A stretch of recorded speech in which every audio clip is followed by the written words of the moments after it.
Қайырлы күн, құрметті студенттер. Бүгінгі біздің онлайн сабағымыздың тақырыбы ағымдағы активтер аудиті.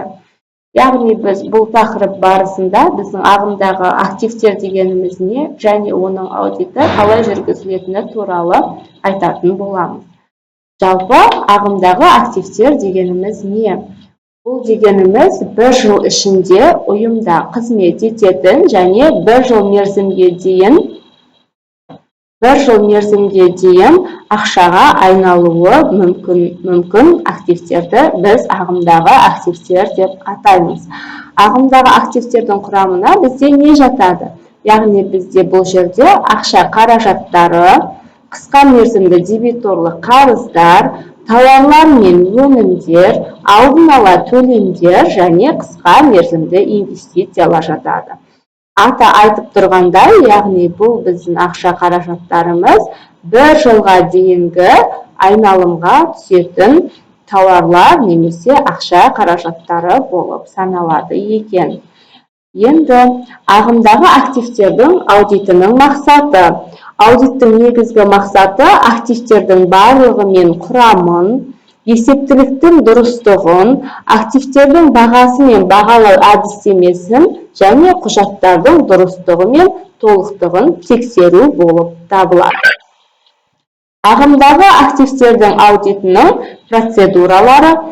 Аудитор қандай процедураларды жүргізеді? Яғни бұл жерде бірінші құжаттарды тексеру.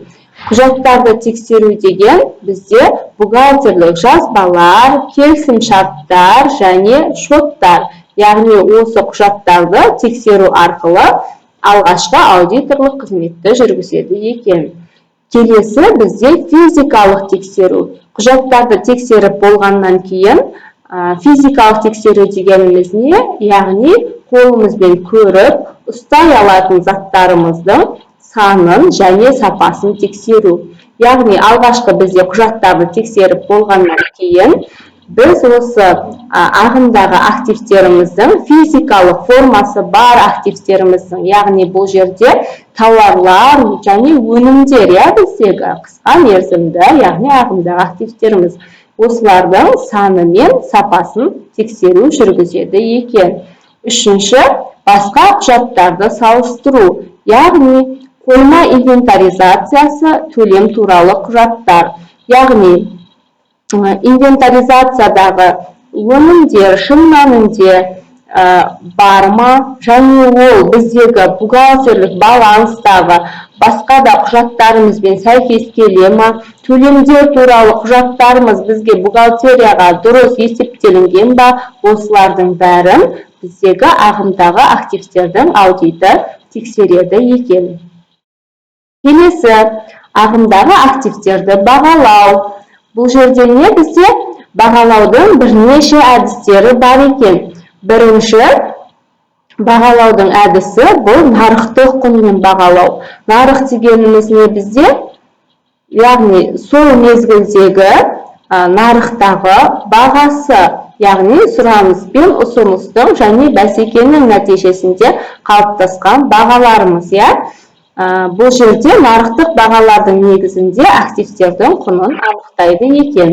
Екінші, келісімшарттық бағалау. Яғни біз осы активтерімізді, дайын өнімдеріміз болсын, тауарларымыз болсын, немесе материалдық қорларымыз болсын, осыларды келісімшарт негізінде сату немесе сатып алу операцияларын жүргізген кезінде, сол келісімшарттағы бағалардың негізінде аудиторлық тексеру жүргізеді екен. Және үшінші, өндірістік құнды бағалау. Яғни бұл жерде өнімдер мен қорлар үшін өндіру шығындарын ескеру болып табылады екен. Дебиторлық қарыздардың аудиті, яғни бұл жерде дебиторлық қарыздардың бар екенін тексеру. Яғни дебиторлық қарыздар дегеніміз не? Яғни басқа кәсіпорындардың бізге қарыздары, біздің тауарларымызды немесе материалдарымызды, басқа да заттарымызды, өнімдерімізді сатып алған кезінде олар біздің дебиторлық қарызымыз болып есептелінеді екен. Дебиторлық қарыздарымыз бізде қай шотта жүргізіледі? яғни 12-10 шотында жүргізіледі, яғни осы дебиторлық қарыздардың шын мәнінде бар екенін тексереді екен.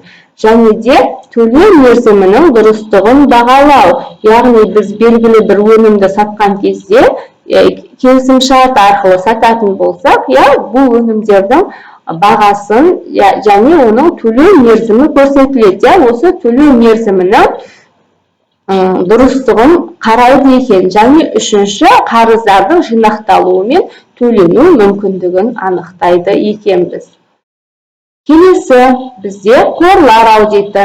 Бізде бұл қорлар да біздің ағымдағы активтеріміз болып табылады.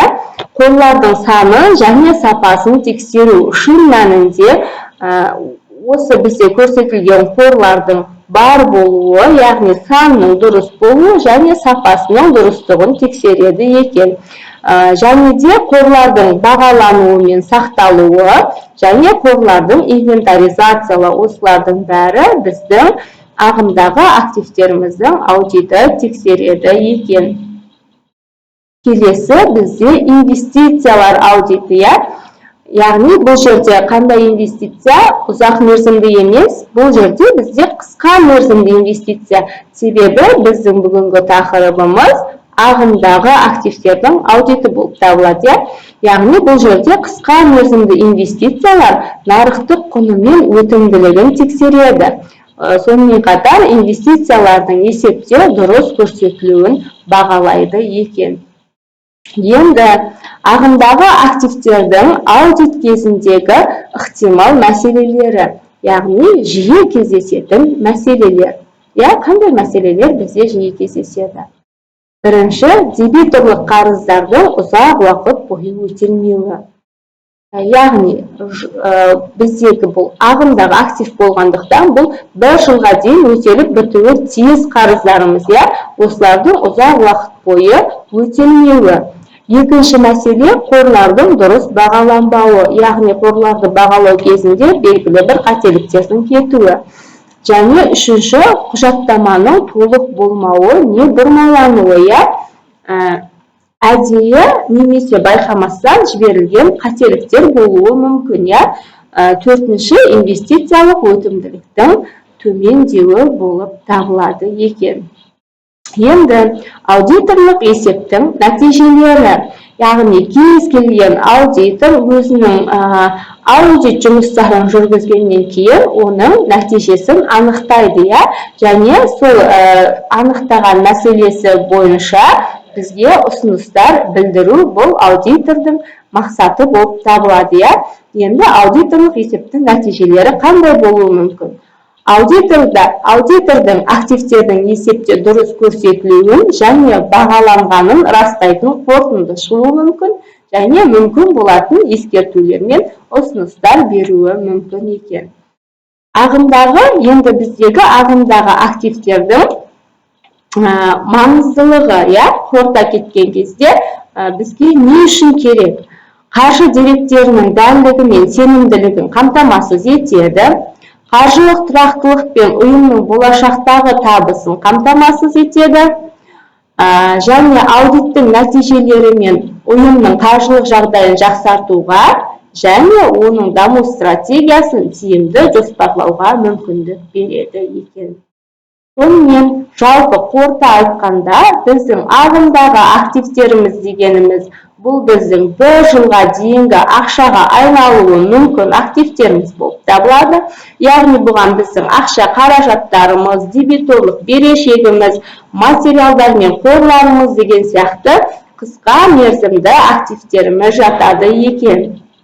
Және бұны аудитін жүргізудің маңызы, яғни бұл қорлардың дұрыс бағалануы, дебиторлық берешектердің уақытында өтелуі, құжаттардың дұрыс